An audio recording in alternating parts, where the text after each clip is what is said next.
இருக்கும் வணக்கம். இது உங்க சேனல் கதை விதைப்போம். சிறந்த கதைகளை விதைகளாய் உங்களுள் விதைக்கும் நான், மதுரை அருணா. இன்று படித்ததில் பிடித்தது.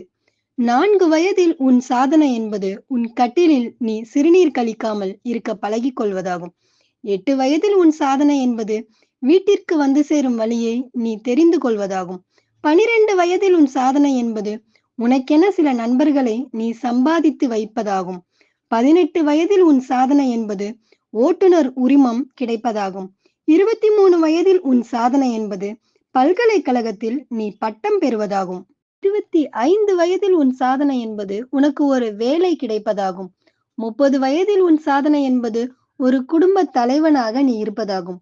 35 வயதில் உன் சாதனை என்பது நல்ல பணம் படைத்தவனாக இருக்க வேண்டும் என்பதாகும்.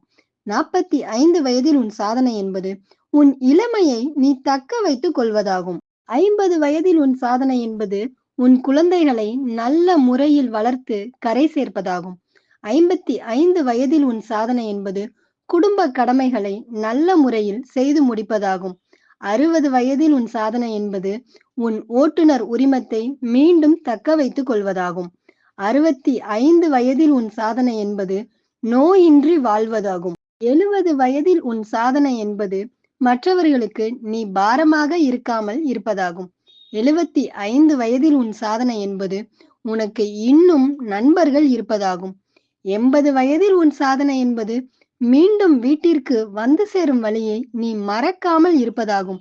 85 வயதில் உன் சாதனை என்பது உன் கட்டிலில் மீண்டும் நீ சிறுநீர் கழிக்காமல் இருக்க பழகிக் கொள்வதாகும். இவ்வளவுதான் வாழ்க்கை சுற்றோட்டம்.